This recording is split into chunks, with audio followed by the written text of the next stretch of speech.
I'm Pastor Paul Blair. The last time we talked about what socialism is. In the free market, the people own property. We can own our own businesses, homes, cars, work where we want, and when we want. We're free. In socialism, the government owns all the capital, which includes us. Without motivation to prosper and benefit from hard work and risk and new ideas, under socialism, no one has the motivation to work. Imagine being guaranteed a C if you went to college. Didn't matter whether you studied or not, you were going to make a C. Well, no one would study.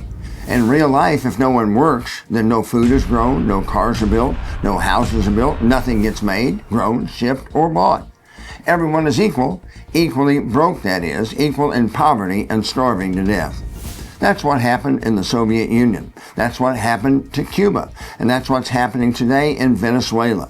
In 2000, Venezuela was the wealthiest country in Latin America. Then Hugo Chavez was elected with promises of giving everyone free stuff with socialism. Today, 87% of the people of Venezuela are living below the poverty line and are starving to death.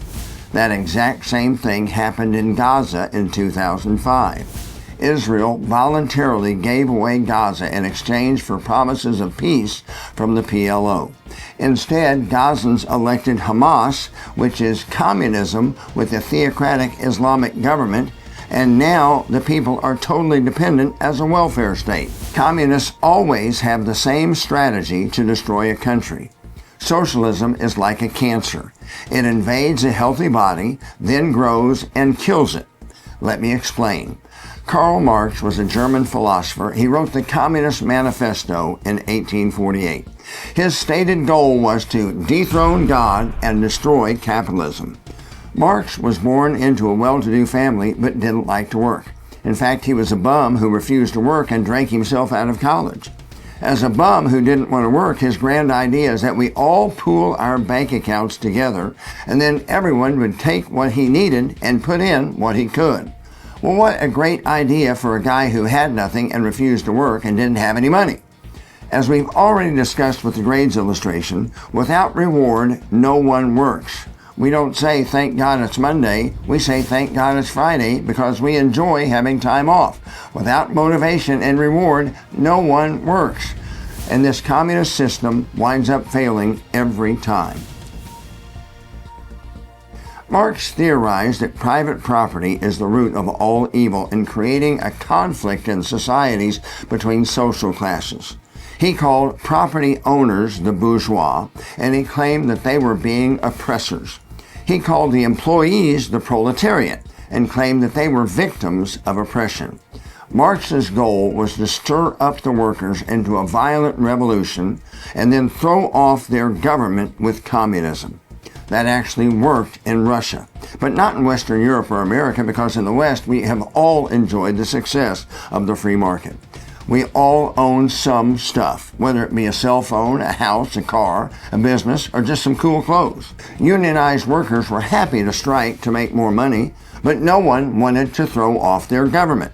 So the communists employed the idea of training and paying full-time agitators, or what we call community organizers, in order to continually work to stir up conflict.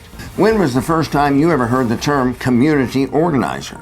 With me, it was in 2005 when an Illinois state senator became a United States senator and eventually in 2008 became the president, Barack Hussein Obama. Now remember his background. He was a community organizer. First time I ever heard that word or was explained what it was. In fact, his actual birth father was a communist from Kenya. His mentor was an actual card-carrying communist named Frank Marshall Davis. And his pastor, Jeremiah Wright, preached liberation theology, which means communism only using race instead of economics as the primary conflict.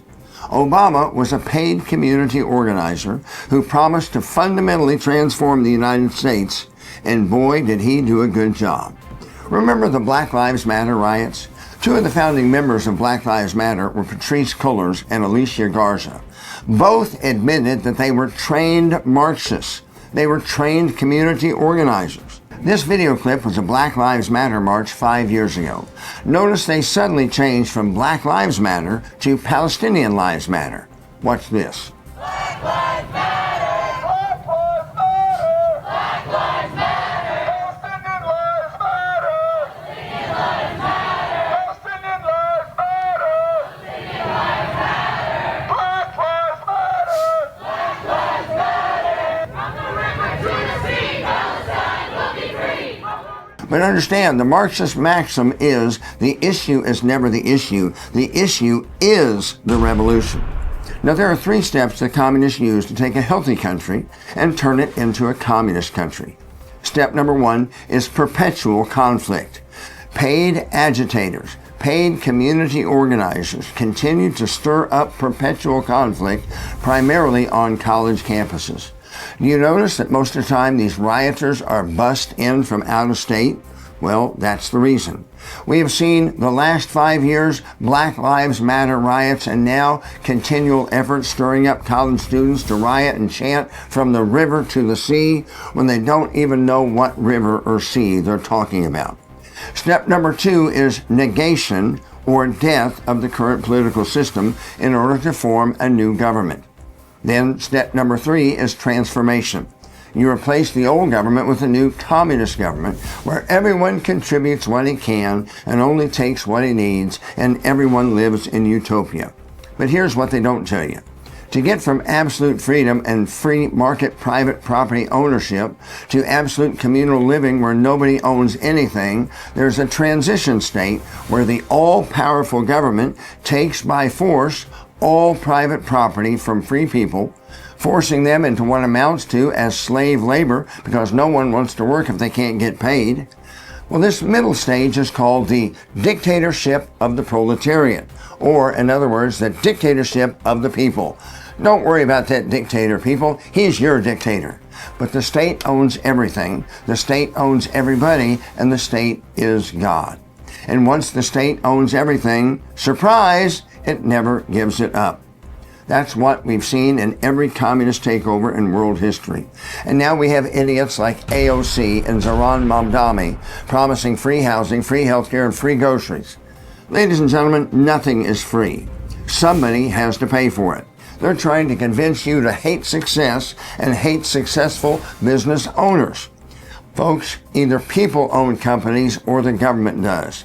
You will either work in a free market where we own our own businesses, choose our own jobs, choose our own houses, or we will be slaves of a communist dictator and we will all be equal in poverty. It has only turned out that way every time it's been tried. Think about it. If you enjoyed this video, then like, subscribe, or ring the bell and tell your friends about 5-Minute Facts.